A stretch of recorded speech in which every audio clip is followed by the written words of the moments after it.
Hello everybody, this is Toys R Us, and for this special figure showcase and review we're going to be looking at the Justitoys World's Smallest Dinobot, Snarl. So what we're going to do in this video, we're going to have a detailed look at him in both of his modes, help you decide how you want to display him. So I'll show you the transformation process because it is genius. It is just a super scaled down version of the original Generation 1 figure itself. So we can see just how much smaller it is than indeed the original. So we can see, I suppose, how he scales and compares to some official Hasbro World's Smallest Transformers, which, as you can see, these are really small. And indeed, I've got some other World's Smallest Transformers which aren't official. They're other third-party companies. And again, to give you a better idea of just how small this guy actually is, there's a core class Grimlock, and as you can see, he's not much bigger than that at all. So as I start to pop all these away, I'd like to remind anybody who's not subscribed to this channel, if you'd like to hit that subscribe button for me now, please, because it really will help me out. So yeah, so this, funnily enough, was, well, I brought all of the 5 Dinobots. These were the first, I suppose, third-party figures that I brought years and years ago. They came as part of a huge collection that I brought, and I just liked them so much that I didn't want to, didn't want to sell them or get rid of them. I just think that they are absolutely genius. Now, they do actually come with exactly the same accessories, with the gun and the sword, as the Generation 1, but that is in a box, unfortunately, in the garage. The figure itself, though, is exactly, apart from the stickers, I mean, it is exactly a replica of the Generation 1. So we've got the chrome legs, the chrome, plates all down his back, the chrome tail, the head with the translucent plastic in it, the red eye.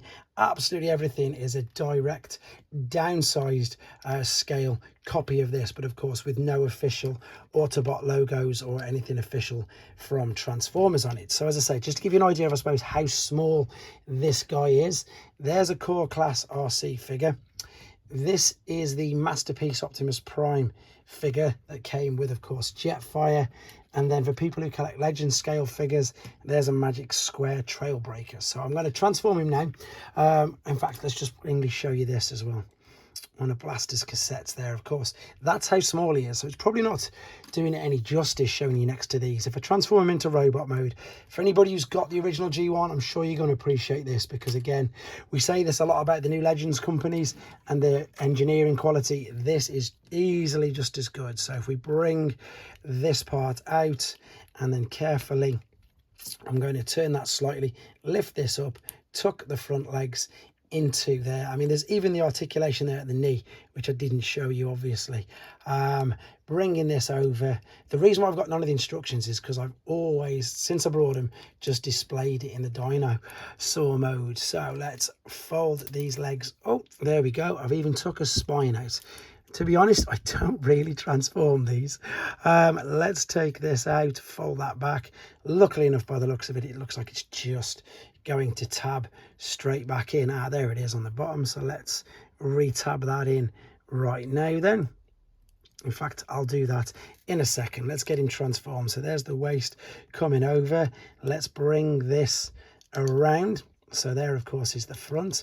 Take this back, and what they did as well was they went with the Diaclone colours versions of the figure. So he's got a red head rather than the black ones. So if I bring this forward and then, of course, take the larger arms at the front, carefully bring that out, and then what we would do then is, funnily enough, we'd attach the fists, which again, unfortunately, are in the box. I should have dug them out, but they're so tucked away. I just really wanted to share with you just how clever this is for how old the figure is. So I will reattach that in a second, but here's the original G1 to give you an idea of how big it is. And again, that was exactly the same transformation process. Here's another mini one of the Justitoys Dinobots. There you go, again adopting the Diaclone colours with the with the silver chrome there. But let's do some of the comparisons then for size to give you again an idea of how small he is. There's an official World's Smallest Stepper as well, and as I say, here's an official World's Smallest Takara Optimus Prime. So they were just a little bit bigger, but in honesty, I think that meant that they scaled better with the Takara versions, because of course the Dinobots in the cartoon were absolutely huge. So it was good that they did that. With regards to people who collect, I suppose, movie figures, he is a core class RC, nice and tiny. And indeed, let's just bring a deluxe, even though it's a quite small deluxe Bumblebee there. Or for people who've just started to buy G1 maybe, and they've got no idea of the size, this was the most recent release of Hot Rods. And then funnily enough, I've got the Action Master version of Snarl there as well. Right, let's take him back to his, yeah, it is a Stegosaurus, his Stegosaurus mode, because that's how I've had him on display for ages. When I had this set up in the old room, loads of people used to ask what these were on the back shelf. And yeah, there's still, I've done a few videos already, I've done ones on Grimlock and stuff, but nothing on this guy. And I thought it's high time that we did. So we're going to fold these into position there, fold the head down.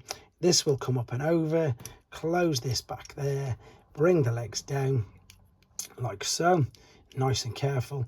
Spin this around, close that. In fact, before we close that up, fold the whole front down, and then you can see where this is going to fit over that piece. And that's die cast as well, by the way.